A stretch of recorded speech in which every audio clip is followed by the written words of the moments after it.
All right, welcome to the program. It is a Monday. The sun is shining. Still mighty chilly out there by comparison to, to what it should be. I think it should be, about 10 to 15 degrees warmer than this. And Chelsea just mentioned, bless her little soul, she just mentioned some snow flurries or light snow over the next day or so. But then it's going to warm up. So we're finally going to start to get to that point where we should be.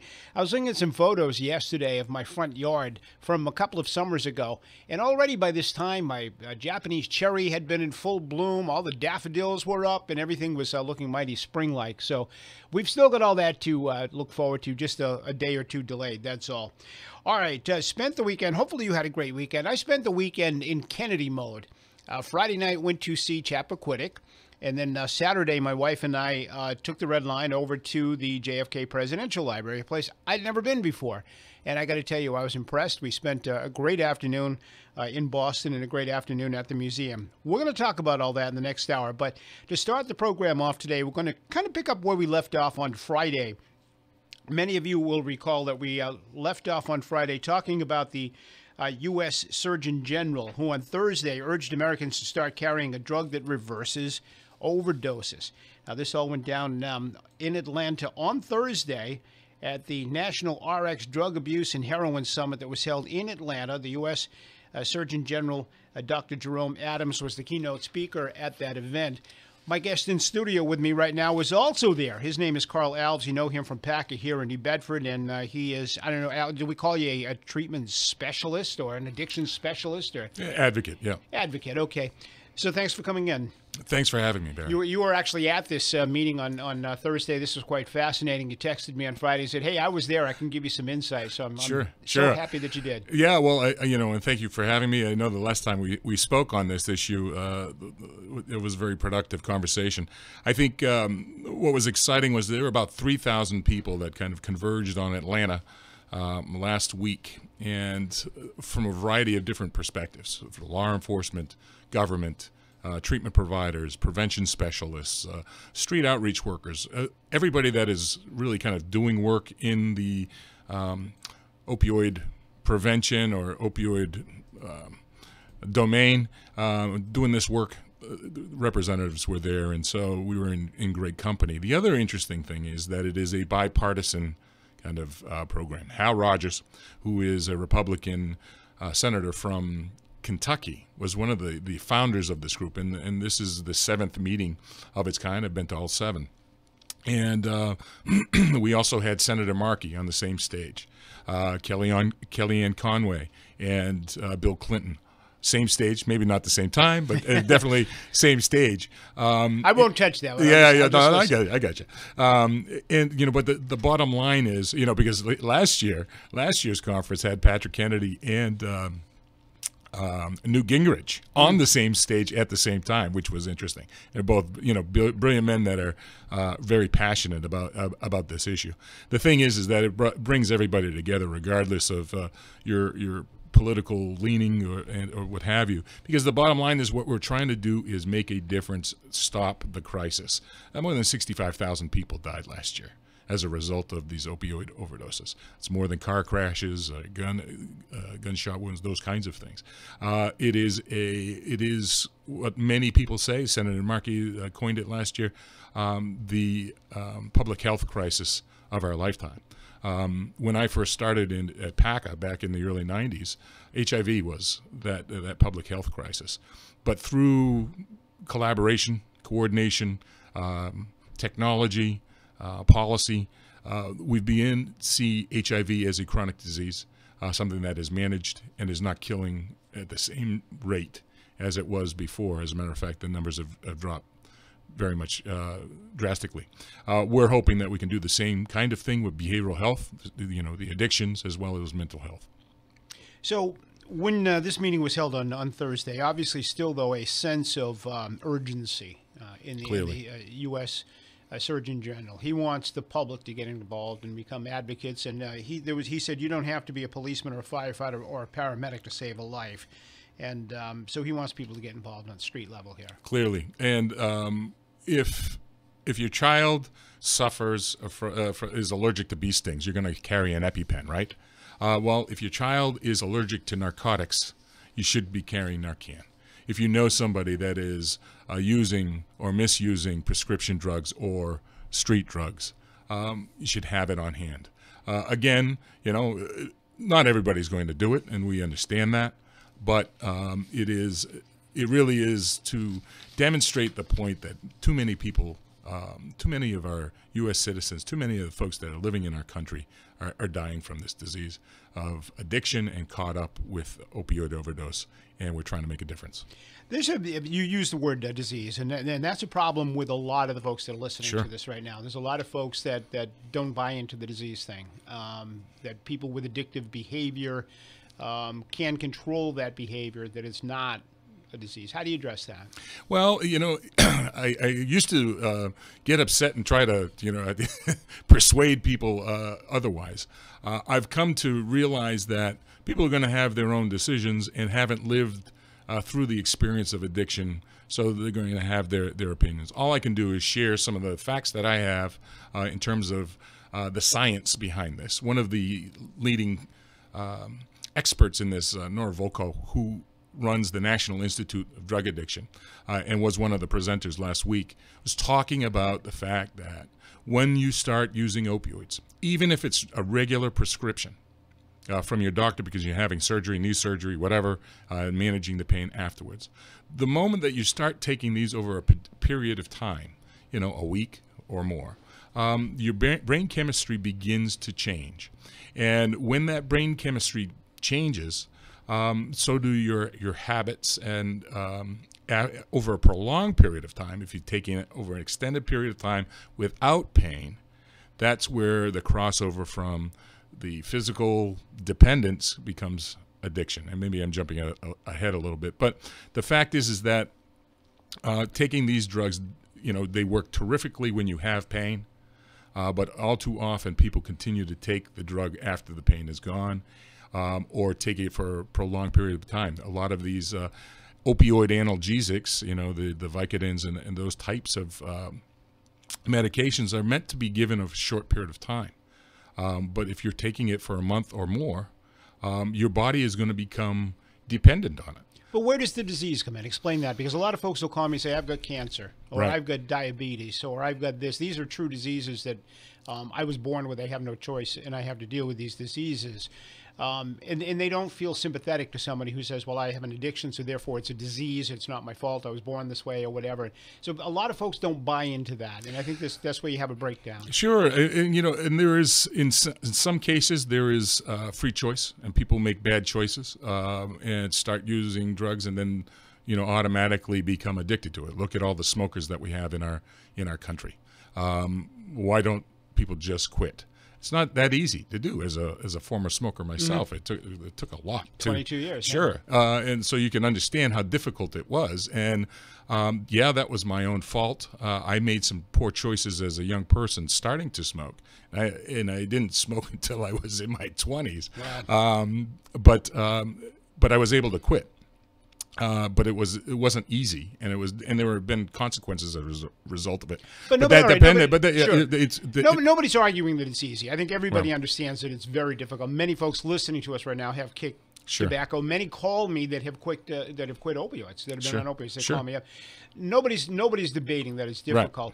But I think when you use the word disease, I think some folks feel as though that's kind of a cop out for behavior, chosen behavior. Right. At a certain point, it's not a choice. It just becomes a way of life. So that's just like the smoker, you continually do that, even though you know it is wrong for you, but you're compelled because your body is craving for the nicotine for smokers, or the alcohol for the alcoholic, or the opioid.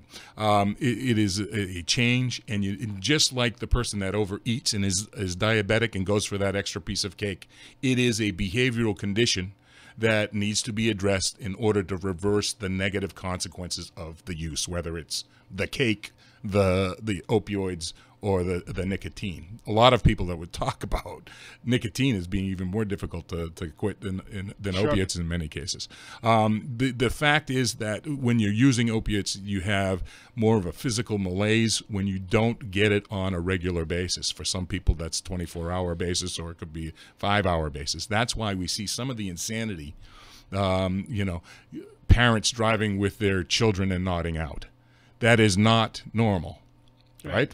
And in most cases, the overwhelming most cases, the parent that wouldn't be under the influence wouldn't put that child at risk like that. Well, we were talking about a story on Friday of a woman turning tricks in Pennsylvania in her house with the small children around in order to get the money for addiction. So, Absolutely. I mean, those are not decisions that a person in the right mind would make. That's right. No question. That's right. And it is that not in that right mind. That is the transference from a quote-unquote normal mind, adding the substance over a period of time where now my body is craving this. I cannot function without it.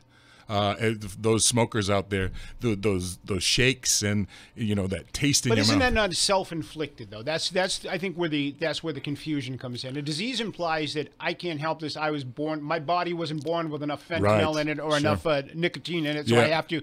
Right. But when you say disease, that's what people think about. Well, that's it. But it's consequences of actions, no question. Just like COPD is for the smoker. So should we not provide treatment for COPD because it was a choice? They did smoke. Well, our society is based on trying to help people kind of live the best life that they can, and are there's a lot of ethical questions to be asked about that, but it is similar to denying treatment for the smoker for COPD, denying treatment for the diabetic that continues to eat poorly.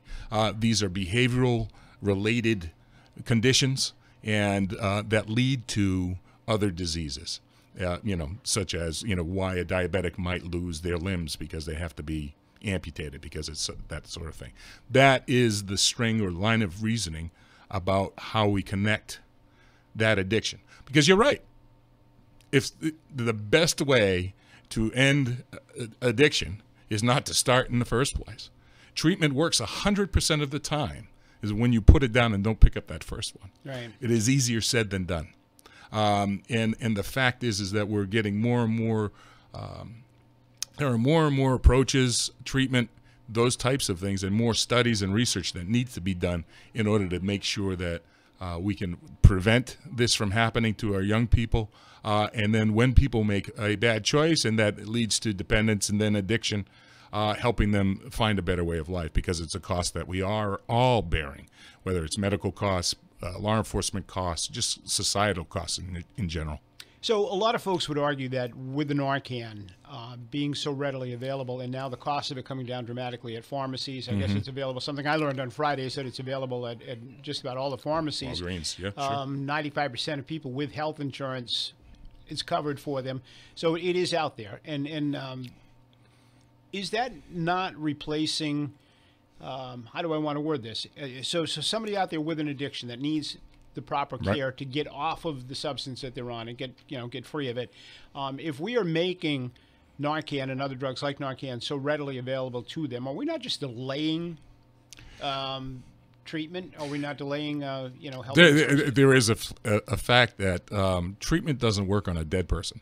Right. And so if we delay it, then we have the opportunity to reach to that person and hopefully get to them and encourage them for treatment. Yes, it does delay. It does delay, but what is the alternative? Just let people die?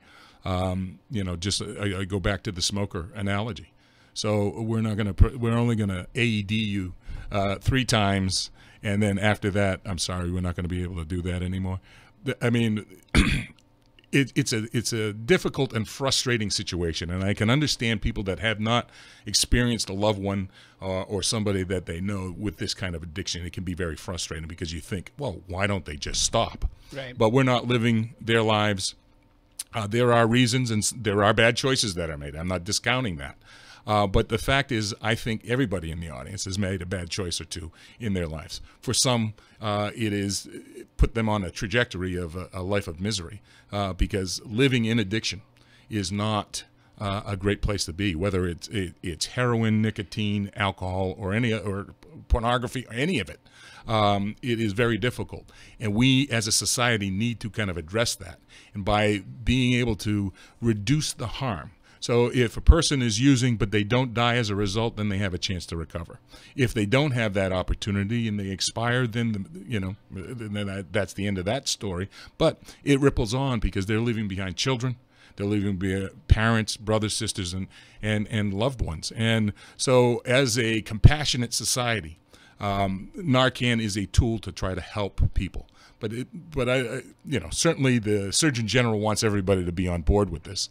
But clearly, not everybody is going to be on board with it, nor does everybody need to be on board with it. But we can encourage people to understand addiction more, have conversations like this, even with differing opinions, because this kind of interchange helps move the conversation forward. But see, I think most people listening to us right now are compassionate people. I mean, we're a compassionate nation. We love to help each other. Sure. Earthquake hits Haiti. We send billions of dollars down there to help people out. We want to do that. And I think just based on the volunteers that you see coming through, folks want to help. But I think there's a level of tolerance, too, when people say, okay, comes a point where the only person that's going to help you has got to be you. Right. We can do so much. We can Narcan you 3 times, 10 times, whatever. If you're going to continue down this road, at some point, when do you kick in? When do you say, okay, it's my turn? Whether it be drinking, whether it be smoking, whether it be whatever.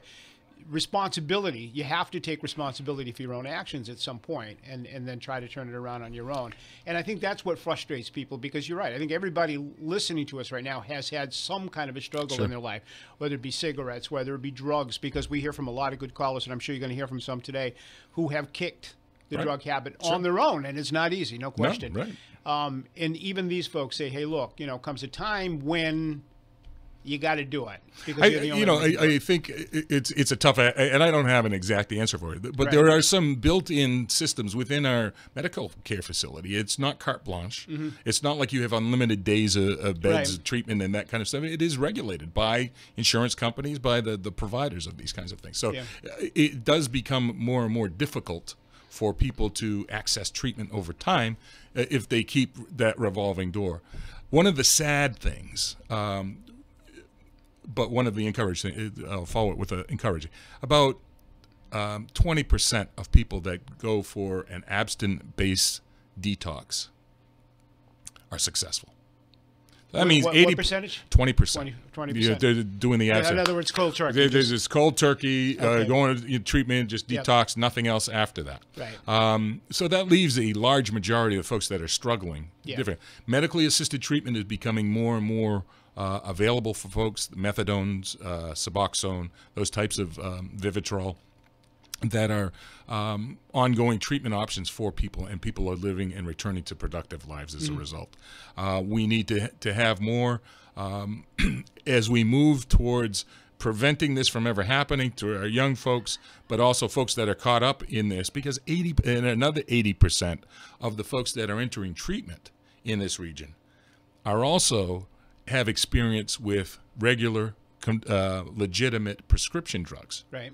So, I mean, a lot of this dependence, where your body is just craving it, starts with the pills. All right, I was going to ask you about that, because we've heard a lot more about this, and we've got a greater education over the last 4 or 5 years about this type of thing. That, in the old days, we would have the stereotypical image of a user as just being somebody who didn't want to work, just, dropped out of society, and they're out there taking drugs by choice and whatever. And then we began to learn that grandma was getting addicted too. And son John got a knee injury playing football, and was put on painkillers and somehow got addicted to them. What would you say with the people the people strictly through your own experience? Give me a rough percentage. The people that you deal with, what percentage are those people, as opposed to the people who have made conscious decisions to drop out and I would say close to 80%. About 80% of the people folks that you see started, because a small percentage of people might start smoking marijuana or using some mind-altering substances recreationally, and then and then it expands. They might get an injury. There is evidence that some folks have a predisposition to addiction. So two people stand side by side. One person takes addictive personality, addictive personality or dependence, and it can project. But that's what we're saying on a national level. On a national level, about 80% of folks have used prescription drugs prior to treatment. And then what happens is for a legitimate reason. For legitimate reason, yeah. Okay. And that's why we've seen it spread out to the suburbs, folks with education, higher income levels. And that all began to occur in the early 2000s, the onset of OxyContin came onto the scene at that point, and docs were prescribing it because back in the 90s, the Smiley chart, 1 through 10, if you see it, they were rated on how well they treated pain. Mm-hmm. Pharmaceutical companies were saying, use these drugs, they will help treat pain. Don't worry. And at that point in time, it was not evident that there were addictive qualities to some of these drugs. But that continued to grow.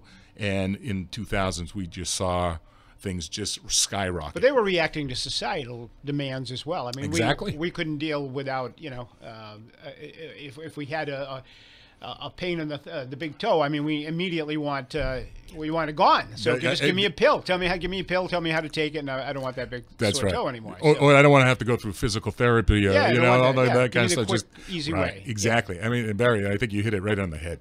I mean, I think that kind of mentality coupled with a large supply of these opioid drugs that are being prescribed from people that you trust who are doing it in good faith, however, it had a negative consequence, led to that big rise, to about 2011, 2012. We've begun to see the prescribing has changed. So there are fewer prescriptions going on. People are much more sensitive. The docs and the medical community are much more sensitive about how they prescribe, when they prescribe. But unfortunately, fentanyl kind of emerged on the scene 2011, 2012, and that's why we've seen this spiking of the number of fatal overdoses. Because, as I mentioned before, your brain becomes dependent on it, so you're trying to fix the malaise, and maybe your doc has pulled you back from the prescriptions that you had, but you're still your body is still craving it, and that's why people look for street versions of the prescription drugs, but those are very expensive. So heroin becomes, or fentanyl becomes. So ultimately, we need to change the attitudes, not only of the doctors and the medical community, but ultimately the individual patients, families, like you and me. Yes, I mean, we have to change clearly. our attitudes. We can't, and I've seen this happen in my own lifestyle. My wife had surgery recently, didn't take the painkillers that were prescribed. My son didn't take the painkillers that were prescribed for him. He had one, it made him violently ill, didn't touch him, the rest of them. He was lucky, right? Yeah, exactly. So I guess we're seeing that we're scaring the bejesus out of people, and they're starting to realize, hey, wait a minute, these things are not.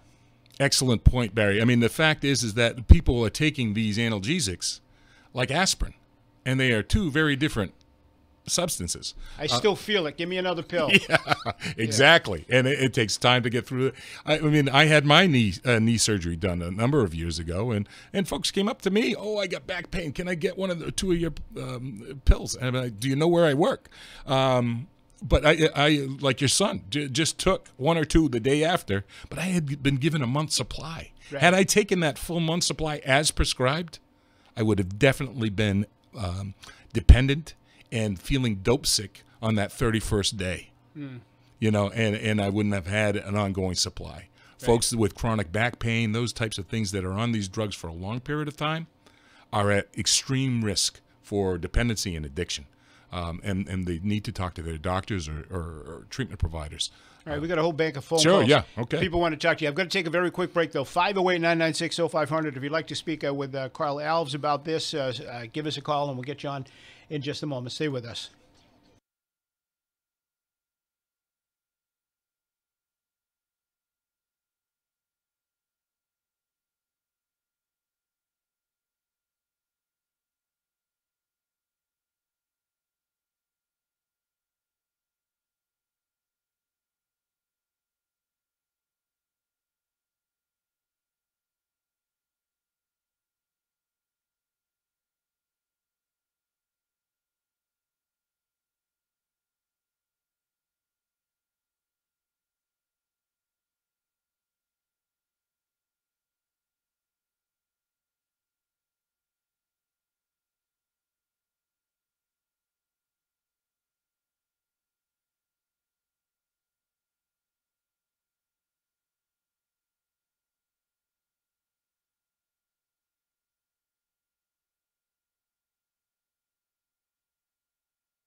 All right, welcome back. 508-9960-500. Let's go to the phones with Carl Alves, and you're first at WBSM. Go ahead.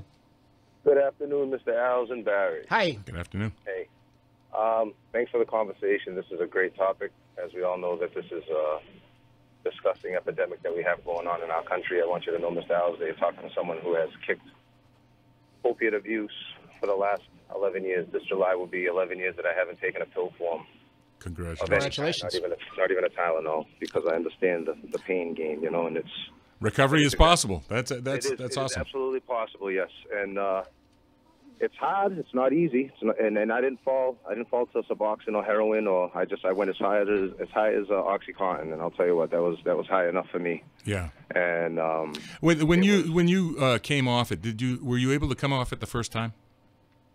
Well, the first time I did come off of it, I was 29 years old. I stopped using, and that was the time of my life when I used it more as like a recreation, through pain too, from work, working construction and stuff. But then it became more of a recreation thing in the end. Once it took away my pain, I never felt that comfortable. I hadn't felt that comfortable for a very long time. So, I was taking these pills, and it took away my pain, and it made me feel like unbelievable. I could go to work every day. I can have no problems with my pain, and it was making me feel unbelievable. I didn't understand why I needed to take more of the same pills and then jump up to a different type of pill. I started researching that later on as I started to detox and use cannabis to help me, is when I started to research a whole bunch of different things and learned about our opiate receptor systems, and learned that, these pills are put in place just to block the pain, but the pain is still going on within your body, and you are surviving. So if you can meditate yourself away or take care of yourself away to block that pain without medicine, then that's a great thing. And I learned how to do that through meditation. I've had 2 knee surgeries. I didn't take one opiate through either of those surgeries. Hey, let me ask you, because we've had this conversation many times before, and I never thought to ask you, do you still use cannabis at this point? Yes, I use cannabis every day of my life. I have been using it for, now it'll be 11 years. Like I said, I used it as a kid with my friends. I didn't like the way it made me feel when I used it then. I never used it as medicine back then. It was more recreation. I just didn't like it. I didn't like the way it made me feel. And then one of my cousins, when I was abusing myself through the opiates, had suggested, why don't you try smoking a joint? It might help you. And I kind of looked at him and said, you want to see me high? I kind of made a joke of it. And he said, you're high right now. Look at what you look like with these pills. So I detoxed myself within four days at my house. My wife didn't know what was going on, because she didn't understand that I was taking the pills in excess the way that I was. And on the 4th day, it took me 45 minutes to get out of bed. I couldn't move my body. It was so painful. And once I finally did get out of bed, I was able to call my cousin, and he came to the house, and I took 3 puffs off of a joint, because I just wanted to see what it would do. And within a minute, I was able to move my neck, my back, my feet, everything. I was amazed. So from that day till now, cannabis has been my medicine. It's what I advocate for, because it has helped me kick opiates, tobacco, alcohol, and now it's helping me get through the worst addiction, which is artificial sugars. So we have to meditate a lot through pain and through injury in order to block that pain. And our society doesn't allow that. We're in a hustle bustle. We got to go to work. We got bills to pay. So we really don't have time to recover the natural way. I want to grab another call, but let me ask. Thanks for the call. I always appreciate hearing from you on this topic. But let me ask, Carl, is this a common story that you hear? Yeah, I mean, there's a variety of ways to find a better way of life. And some people use cannabis, some people use other medically assisted treatment, some people use faith. Teen Challenge has had a great process. The key is finding out what works for you, and you've got to try a bunch of different things, because one size does not fit all. It takes a while. Is that something you would recommend, though, using cannabis to? I wouldn't particularly offer that, because I think it comes with its own set of challenges with it. But I'm certainly not going to criticize somebody that's done it that way and has been able to return to a product. What do you think of this movement toward legalization in Massachusetts?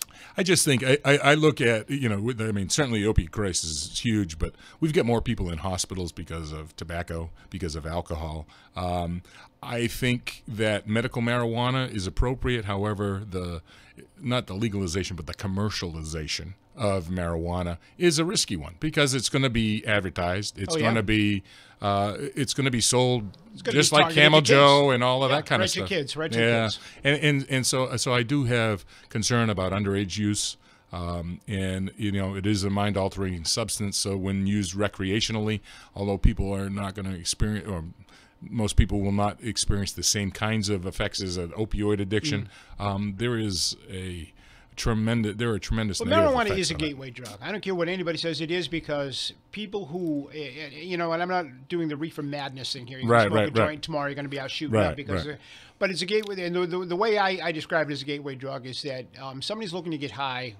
Eventually, smoking weed is going to be kind of old hat and passe. You want the next buzz. And people use substances, whether it's marijuana or alcohol, whatever, to kind of escape or alter reality. Yeah. Dr. Mike Rocha and Chief Cadero are what I think are getting it right. They're trying to get to the youngest children in our society, and what the caller was saying, meditation. Mindfulness and meditation. A lot of people are trying to escape the stresses of their lives, whether it's a child that is in a broken home or some other adverse childhood experience, or an adult that is out of work or challenging. People use these substances to kind of alter their... Well, why do you think Dunkin' Donuts is so wealthy, right? I mean, Dunkin' Donuts, between your cigarette and your coffee all day long, you're up and down, right? And then you get home and a couple of cocktails at night. The kids see this. They learn this behavior, right? And so we're looking for some alternative or outside source when the real answer is internal. And so I think that's where prevention needs to go, is we need to help young people, because certainly, the more mature crowd here, we're kind of down the road and we're learning some things, but it's the young people in our lives that if we can teach them better coping skills and better approaches to kind of dealing with the feelings and emotions that they have, as opposed to numbing them, we're going to have a healthier society, and that's our hope. 508-996-0500 if you'd like to chat with Carl Alves. Let's get the next one. You're next in WBSM. Thanks for hanging on. Hey, good afternoon. Hi. So do you agree with Narcan? I absolutely do. I think Narcan is important. As many times as they want. As many times as they want. As many times as needed. I think Narcan is an opportunity for people to kind of access and connect with help. Yeah. And hold on, hold on, caller. Let him answer. Let him answer your question. I'll give you a chance to respond to it. Go ahead. You can't help a dead user, and so our society is based on compassion and assisting the folks that are the weakest folks in our society. And unfortunately, people that are actively using drugs are part of that weak part of our society, and we need to work. We can help. All right, so you disagree with that caller, obviously. I disagree wholeheartedly because you're not teaching anybody a lesson. So everybody who else comes into it said, oh, I don't have to worry about the addiction. I can just get Narcan. But in the meantime, they keep stealing from the public. They keep adding to everybody else's misery, and they're actually having parties with it. So I think you talk about a weak society. I think by advocating for all these things, you're encouraging a weak society. The people aren't dying of AIDS anymore. Naturally, they have a cure for it. But you knew back in the day, hey, you fool around with a needle and heroin, you got a good chance of catching AIDS and dying. So a lot of people stayed away. I certainly understand your perspective, although I don't agree with it. I think that HIV has changed over time because people stood up. More technology and science created better options for people to be treated, and now it's treated as a chronic disease. It's not necessarily curable, but it is better than it was. And I believe that if we can keep people alive longer, by not overdosing fatally, they have a chance to. Who pays for all this? The taxpayer. The guy trying to do it right. You can't save the world, all right? And that's the problem with society today. I don't want to work. I don't want to. This should be for free.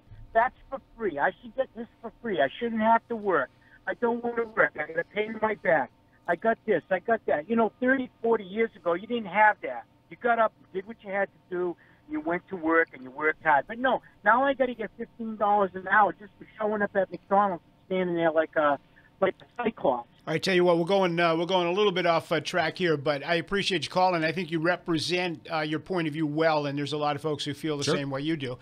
So the gentleman, everybody's paying for it. I mean, and there is a cost associated with it, and we need to find a better way to kind of provide these kinds of services and hold people accountable. I'm all for holding people accountable. When people make terrible actions under the influence, that doesn't dismiss the what they actually did. The cause for why they did it might be something, and you need to kind of treat that underlyingly. But if somebody goes out and kills somebody, they should be held accountable for it. So there's been a discussion in the Commonwealth for a number of years now, since I think Governor Baker took office maybe 3-4 years ago, about 72-hour period where you hold somebody against their will that comes in, ODs, we hold them, put them away somewhere for 72 hours, dry them out, as we used to say, right? But first of all, we ran into a problem with, well, sounds great, but where do we put these people? We don't have any place to put them. Sure. Second of all, maybe there's a constitutional question here. Can we hold people without their will? But the third thing is 3 days does not fix a problem. I mean, you may detox somebody, but it doesn't address any of the issues that they're dealing with, and probably I would say the majority of those people are going to go right back out and use again, right? Sure. I mean, I agree. I mean, that is one of the frustrating parts of it, because Narcan only works for about an hour, hour and a half. And then if you've taken if still the level of drugs in your system, you can overdose again. That's why we see repeated uses of Narcan on the same day. We've seen that, and people get very agitated when they're given Narcan because it changes the receptors configuration in their brain. So then all of a sudden now they're feeling all this pain and anxiety and that sort of thing. That's why a lot of times they'll run out the door of the emergency department if that's where they're at or wherever they may be, and that is a challenge, with this drug. And I don't know that there are any easy answers, because just holding people 3 days isn't necessarily going to solve the problem. I know that the federal administration, the Trump administration, is looking at easing some of the sharing of information with family members in these cases, and that could be helpful to families, because as a person that has experienced it in my family, it can be very, very frustrating for a loved one to kind of not be aware of a certain situation, and the hospital's not telling you anything because of HIPAA violations. And so I think doing some work around that so that we can validate people's right to privacy, but also inform and the family is an important thing. There are no simple answers here, and there are no black and white answers here, because there are so many different variations to this problem that we need to kind of take one case at a time. But the more people that are talking about it and having lively conversation and disagreeing and kind of illuminating themselves about the facts about this and being willing to listen. I mean, that's one of the things that I've had to learn, is when I first started in the early 90s, methadone was like, okay, well, I was stigmatizing folks on methadone. I had to learn the fact that, hey, listen, there's a lot of people on methadone that are leading productive lives. You wouldn't even know that they had a problem. And that's because methadone works for some people, not everybody. But, we need to kind of understand, evolve our understanding of addiction, and hopefully new resources will come available so more people can recover. All right, 508-996-0500. You're on the air with Carl Alves on WBSM. Go ahead. Hi. Hi. If they can afford to get high, why can't they afford to go into treatment? I get so angry that everybody's a victim. I'm not sure there's I don't know that there's even an answer to that question. If they can afford to get high, why can't they afford to go into addiction? I think I don't think they want to go into addiction at that point, right? A treatment. No, it's a complex issue, and I understand your frustration. And we've got to be compassionate, but we've got to hold people accountable. Exactly. The fact is, we're losing here with our kids, and we aren't telling them, grow a pair, stop whining, stand up and do it. Now everything is, this, it was that. It's a chemical imbalance. Well, you got to get control of your body before you can control your life. Well, but some of these chemical imbalances or some of these adverse childhood experiences that lead to, this doesn't usually happen on the first time. It's over a period of time. Losing parents in jail, divorces, a wide variety of different kinds of adverse childhood experiences that young people experience. Then they kind of might make some bad choices because I'm feeling really depressed, so let me smoke this weed or drink this drink or whatever. And then all of a sudden, like the earlier gentleman said, well, hey, it made me feel good, so I kept doing it. And then it became a habit. And then I was doing it all the time. And then, well, now I need to do it more. And then that is the progression of addiction. So, yes, it is about choice. You don't make that initial choice in the first place, you're a lot safer. However, if you do make those choices, that's the thing. The chemical imbalance, a lot of times chemical imbalances come from those adverse or are affected by adverse childhood experiences. And that's not the fault of the child. But, again, it is that slow boil that happens over time. And then that's how, when we see a person that's 21 acting, terribly, it didn't just happen on the, 20th birthday. This is more often than not a long period of time. 508-996-0500. You're up with Carl Alves. Go ahead. I was just wondering, so I have an uncle who's 80 some odd years old.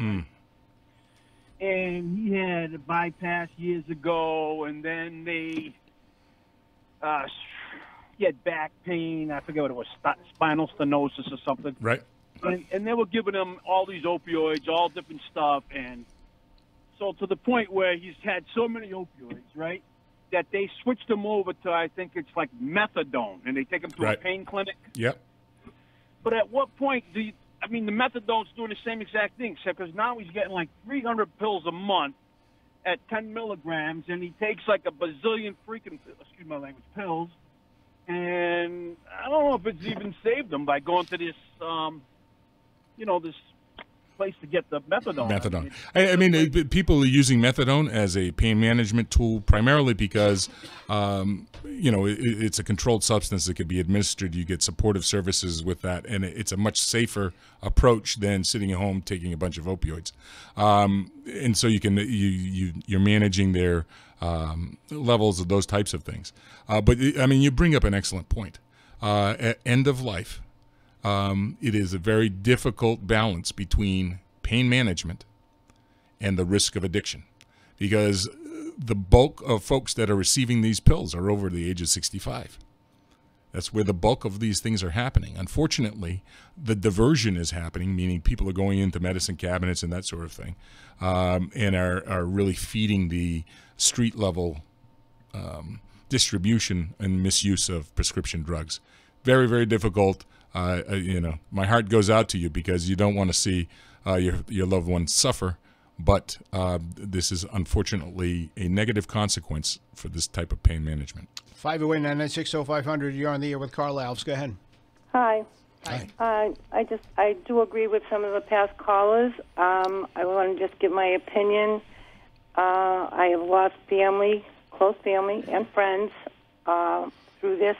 Sorry. And I want to tell you that I think as far as the Narcan, I think it should be the family's call.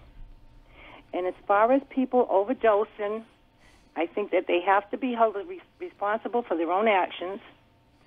I believe they think they should be cited, fined, and if necessary, put in jail. Just like you would if you picked up somebody off the street that was drunk and put them in protective custody. I think this is the only way that I think that it's almost like a restraint, that you have to do this to them so that they can see the light and get through this on their own. There's certain parts that I do agree with, because my experience, I've been doing this for about 26 years. I've never seen a case where somebody has just seen the light and gotten better. They usually have to feel the heat from the light in order to get better. I'm not sure that PCing folks is necessarily the best answer, just like the 72-hour holds in emergency departments. It is a Band-Aid. It's an opportunity to kind of connect with people, but it doesn't necessarily solve the problem, because the brain functioning is still occurring as long as people have free will and can do what they can do. they're going to go back to what's going to make them feel better. Unfortunately, that's the nature of addiction. I know that this happens in jail, and they're talking about more treatment. One of the best ways to reduce fatal overdoses is to provide treatment in jail, so that people can begin the recovery process on day one, not just abstinence, but also, some folks are using Vivitrol and other drugs in jail. Makes for a better climate inside the jail because there's less drug use, that sort of thing, and there are options. So it's a frustrating issue, and I feel for your loss, ma'am. Unfortunately, thousands of people in our region have died as a result of this. Thanks for your call. Got to take a real quick break. 508-996-0500. We'll be right back.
All right, welcome back. Final couple of moments here with Carl Alves. Let's get one more call in. You're next in WBSM. Go ahead.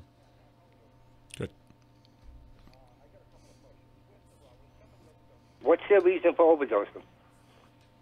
The reason of overdose is too much of the opioid. If that's what we're talking about, it could be cocaine. It could be others. I think it's because they either have some mental issues, number one, or number two, that they just want to make their life miserable. I mean, if I was on drugs, I wouldn't want to be brought back. If somebody overdoses, it's because they want to die for some reason or other. And you bring up a really valid point. Part of myself, I have hold on, let him answer you. Hold on, wants to answer your question. Because the DEA is actually looking into this. Because a lot of the trends that we see in the United States actually begin in South America, Central America, and looking at and trying to count and identify folks that are looking to die with suicidal ideation as opposed to just accidentally overdose. So there's truth to what you're saying, but it's certainly not 100%. Do you think most people, is the caller right though, most people that overdose are on that path? I mean, of self-destruction, willful self-destruction? I mean, you can make anybody that's using drugs is on a path. Sure. And I think it's right. I mean, so many of the overdoses, fatal overdoses, are occurring because people are not only using opiates, but they're all on benzodiazepine, the Valiums of the world, the anti-anxiety kinds of medications. Those combinations deadly cocktail. And that's why we're seeing so many people in the South Coast area are being prescribed benzodiazepine. So there is truth to what the caller said. There may be some folks listening to us right now that could benefit from some additional information on this or some help. Where can they find you? Where can they find help around here? Sure, absolutely. We're on Facebook. You can see Drug Free NB. We provide a lot of prevention materials there. PAACA, PAACA.org. Join us or give us a call, 508-997-9051. Carl Alves, appreciate your knowledge and your help in all of this today. Thank you. All right, Appreciate we'll get you back in real soon. All right. We got to take a break for the news. We're going to come back. We'll get your reaction to what you just heard, any thoughts that you might have lingering from that discussion, and we'll talk a little bit about the Kennedy movie, too, so stay around.